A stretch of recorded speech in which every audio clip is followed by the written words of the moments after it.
كل سنه وحضراتكم طيبين. شهر رمضان الكريم على الابواب، وطبعا كلنا قاعدين مستنيين الاعمال اللي هتنزل في شهر رمضان، ويا رب يبقى شهر كله خير وبركه زي ما احنا متعودين. وانا بقى النهارده جاي عشان اكون دليلك واقول لك ازاي تقدر تشوف معظم اعمال رمضان بكل اريحيه، بس هقول وهرشح من وجهه نظري الشخصيه، ممكن تتفق او تختلف معاها، مفيش اي مشكله خالص. وعلشان المسلسلات السنه دي كتير جدا بشكل مبالغ فيه، فانا هقسم المسلسلات لحلقتين. اول حلقه هتكلم فيها معاكم عن المسلسلات الكبيره واللي بتتكون من 30 حلقه، واللي بالمناسبه عددها 13 مسلسل. وتاني حلقه هنتكلم فيها مع بعض عن المسلسلات القصيره اللي بتتكون من 15 حلقه، واللي لحد اللحظه دي عددها 20 مسلسل. وطبعا اللي فيكم متابعني عارف قد ايه انا بحب المسلسلات اللي عدد حلقاتها قليل. فيا اهلا وسهلا بيكم في قناتكم، قناه ماستر سين. انا مايكل عاطف، وجاي اتكلم معاكم دلوقتي حالا عن مسلسلات رمضان الكبيره المكونه من 30 حلقه. فيلا بينا على طول نتكلم عن المسلسلات الكبيره اللي عددهم 13 مسلسل، ولكني هبتدي معاكم من تحت لفوق، يعني هبتدي بالمسلسلات اللي انا مش متشجع لها قوي لحد اكتر مسلسل انا متشجع له قوي. وزي ما نبهت وقلت لكم في اول الحلقه، ده من وجهه نظري انا الشخصيه، وبرده ده مجرد حكم مبدئي لان احنا لسه ما نعرفش المسلسلات دي عامله ازاي. ويلا بينا على طول نخش في تفاصيل المسلسلات. بس قبل ما نتكلم مع بعض عن اي تفاصيل، اعمل لايك وشير وسبسكرايب واشترك في القناه عشان تساعدني اكبر، لان انا مش اكبر غير بيك انت وبدعمك انت، ولان حقيقي كمان انا تعبت جدا في تحضير الحلقه دي. ويلا بينا على طول نخش على المسلسلات. بقول لك ايه يا كابتن، الفيلم ده قصه ولا مناظر؟ مناظر. احلى من الشرف مفيش.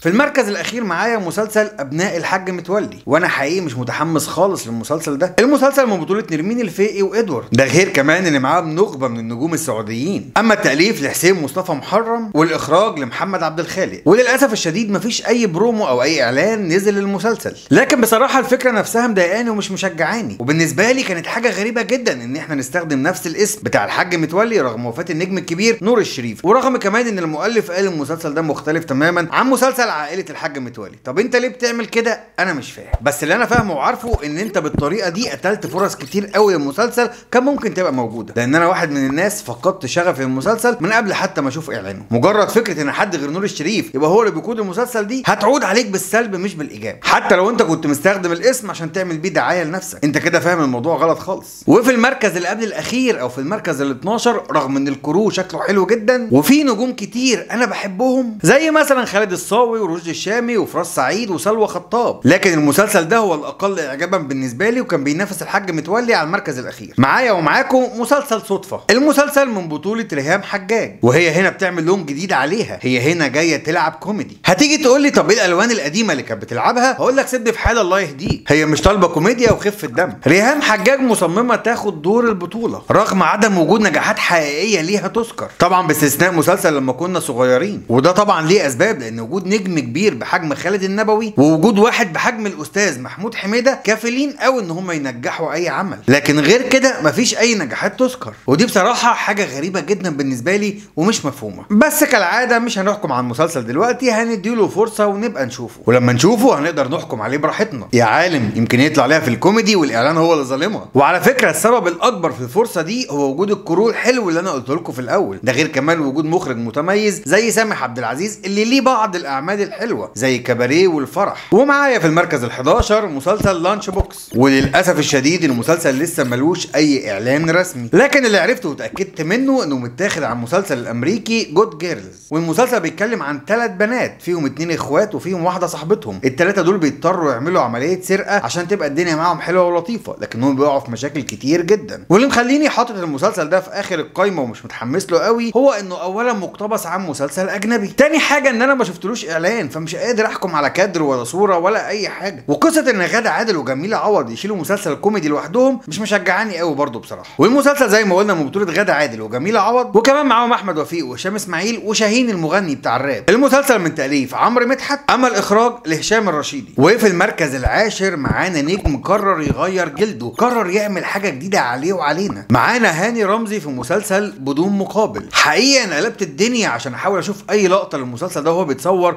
او اي اعلان او اي برومو، لكني فعلا مش لاقي اي حاجه. ودي بصراحه حاجه غريبه جدا، يبقى فاضل على رمضان اقل من اسبوعين ومفيش اي حاجه موجوده للمسلسل. وهاني رمزي بيظهر في المسلسل بشكل جديد علينا، بيعمل دور تراجيدي، والموضوع هنا مش مشهد ولا اتنين، لا ده مسلسل كامل 30 حلقه هنشوف هاني رمزي فيه عامل تراجيدي. والمسلسل ده بيتكلم عن تضحيات رجال الامن عشان خاطر مصر، والتضحيات دي طبعا بدون مقابل على اسم المسلسل. وبصراحه انا عندي فضول اشوف هاني رمزي في النوع ده من الدراما هيعرف يلعبه ولا لا. الراجل بيغير جلده ونازل ملعب جديد مش بتاعه، بيلعب دور ضابط اسمه شهاب الرفاعي، وبيشاركوا في البطوله عمرو عبد الجليل وخالد سليم. والمسلسل من تاليف حسام موسى، اما الاخراج المخرج الكبير جدا جمال عبد الحميد اللي اخرج لنا قبل كده اعمال حلوه قوي زي زيزينيا وارابيسك. هل يا ترى هاني رمزي هينجح في التحدي ده ولا لا؟ ده اللي هنعرفه لما نشوف المسلسل. المسلسل اللي معايا بعد كده دايما بداياته بتكون قويه جدا، وبيحصل فيه كام حدث وكام لقطه كده يخلوك تتشد، لكن بعد شويه الريتم بيقع وبيحصل شد ومط كعاده المسلسلات ال 30 حلقه. عشان كده انا حطيت المسلسل ده في المركز التاسع. معايا ومعاكم مسلسل المداح الجزء الرابع. النجم حماده هلال بيعمل لنا جزء جديد من سلسله المداح، وطبعا زي ما كلنا عارفين ان السلسله دي ليها جمهور كبير جدا، اصل مين فينا ما بيحبش الرعب؟ فيا سلام بقى لو الرعب ده بيتكلم مصري. لكن بصراحه الجزء الرابع بعد ما ابتدى بابننا جه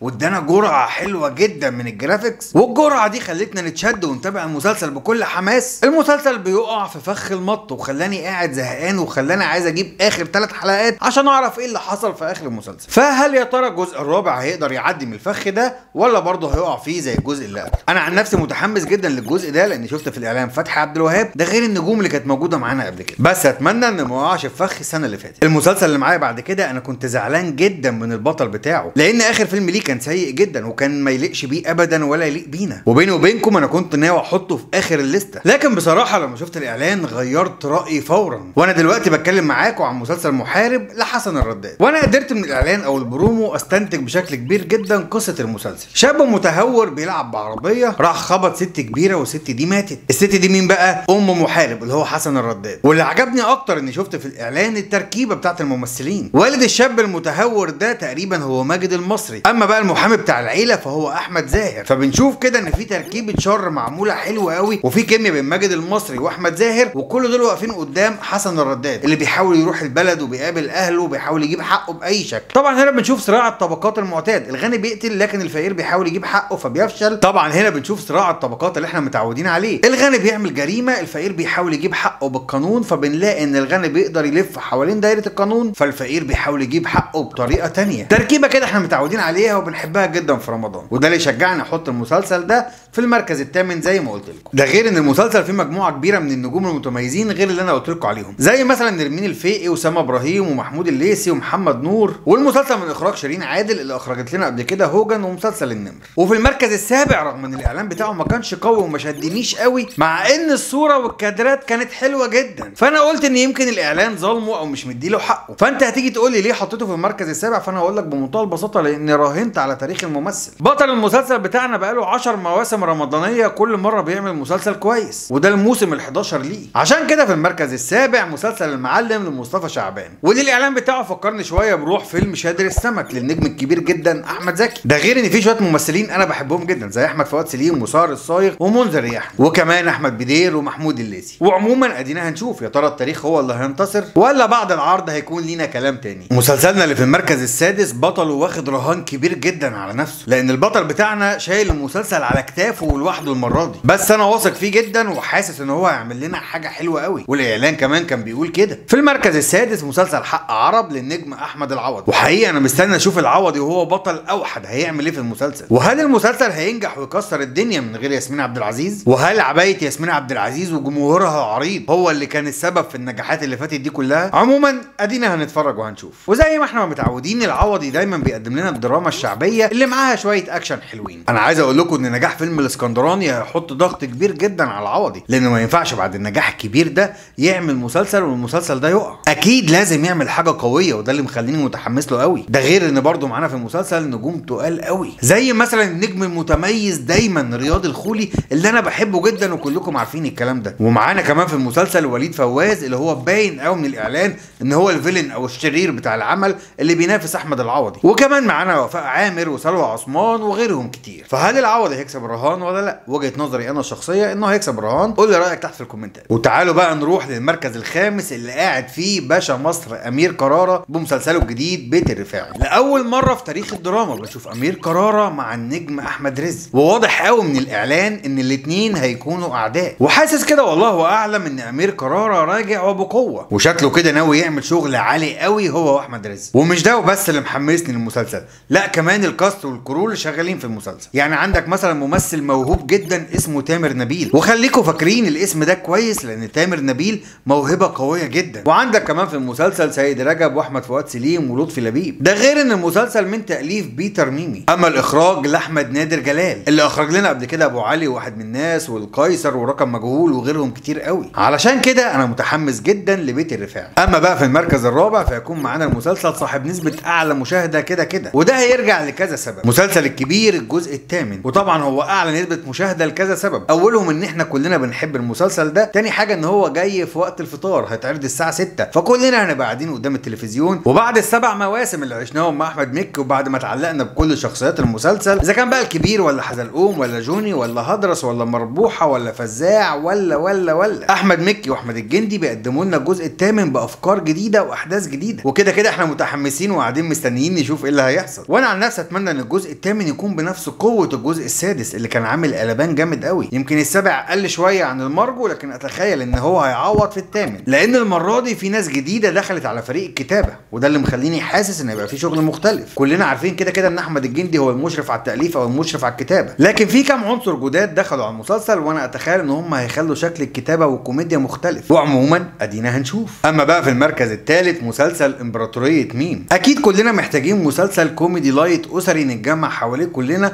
وسط زحمه الاكشن الموجوده طول رمضان، وبيتهيألي مفيش احسن من مسلسلات خالد النبوي، عشان كده اخترت امبراطوريه ميم في المركز الثالث. ده غير ان بيشارك النبوي مجموعه لطيفه وخفيفه جدا من النجوم في البطوله، زي مثلا نشوى مصطفى ومحمود حافظ ونور النبوي وحلا شيحه. وعلى فكره مش بس خالد النبوي هو اللي محمسني ان انا اتفرج على المسلسل، لا كمان فكره ان المسلسل ده متاخد عن رائعه الكاتب الراحل احسان عبد القدوس محمساني جدا ان اتفرج عليه. واللي فيكم ما يعرفش ان امبراطوريه ميم كان معمول فيلم سنه 1972 بطوله فاتن حمامه واحمد مظهر، ولما اتعملت فيلم كان بيشرف على الكتابه او كان بيعدها للسينما نجيب محفوظ. فانت متخيل الفيلم ده كان عامل ازاي؟ اللي فيكم ما شافوش يروح يتفرج عليه. ففكره اصلا ان احنا نشوف الفيلم ده بيتعمل مسلسل تحدي كبير جدا لكل الكرو، تحدي اكبر للمخرج محمد سلامه اللي انا بحبه جدا وبعتز بكل اعماله. وفي اعتقادي الشخصي ان خالد النبوي ما كانش هيوافق على المسلسل ده غير لو ده مسلسل حلو وقوي، ده غير ان الكاريزما الطاغيه بتاعت خالد النبوي مع مجموعه الشباب اللي معاه اعتقد ان هم عملوا لنا حاجه حلوه جدا. اما المسلسل اللي معانا في المركز الثاني مسلسل العتاوله. النجم احمد السقا بيرجع يشتغل تاني مع طارق لطفي بعد غياب دام لمده 25 سنه، ومش بس السقا وطارق لطفي، لا كمان معاهم باسم سمره، يعني توليفه عظيمه جدا. اول ما شفت الاعلان الرسمي للمسلسل وشفت المشاهد المتصوره على كورنيش اسكندريه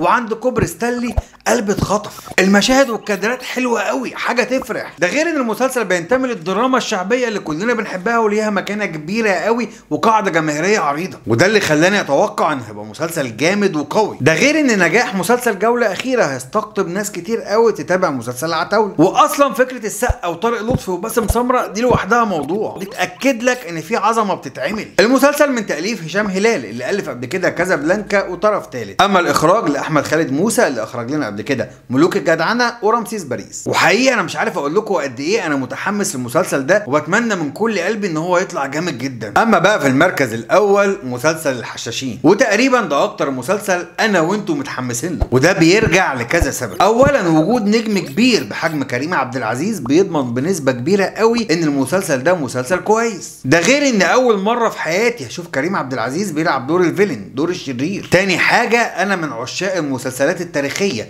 او المسلسلات اللي ليها طابع تاريخي، بحب قوي اتفرج على الخيل والجبال والقلاع والقصور والملابس القديمه والاجواء دي كلها. يمكن عشان انا ما عشتش الاجواء دي فعليا فبستنى اي عمل درامي يخليني اغوص في الاجواء الجديده عليا دي. تالت حاجه محمساني للمسلسل هو وجود مؤلف كبير زي الاستاذ عبد الرحيم كمال اللي كل اعماله ليها بعد فلسفي مميز وعميق جدا، وهنا في جزيره غمام وونوس والقاهره كابل وهضال صار خير مثال. رابع حاجه بقى المخرج المتميز دكتور بيتر ميمي، الراجل اللي بمجرد ما بنشوف اسمه بنتاكد ان احنا قدام عمل مختلف. وطبعا مش محتاج افكرك بالاختيار وبيت الروبي وشلبي وموسى وغيرهم وغيرهم. طب هل ده بس اللي محمسني للمسلسل؟ لا برضه خد عندك دي، المسلسل متصور في 3 قارات، افريقيا واسيا واوروبا. وخد دي كمان يا سيدي، استعانوا في المعارك بتاعه المسلسل بالتيم بتاع جيم اوف ثرونز. ده غير كمان ان الموسيقى بتاعه المسلسل اتسجلت في فرنسا والمانيا وتركيا. وعايز اقول لك ان برضه في نجوم كبار جدا جنب كريم عبد العزيز، يعني عندك مثلا فتحي عبد الوهاب، احمد عيد، محمد رجب، كل دول في المسلسل. اتمنى ان المسلسل يطلع قد التوقعات لان رفعت سقف طموحاتي فوق قوي. واتمنى كمان ان ما يبقاش اول حلقتين ثلاثه هم اللي جامدين وبعد كده نخش في رتم عادي وبعد كده نشد في الاخر. لا، انا عايز المسلسل من اوله لاخره يبقى على وتيره جامده،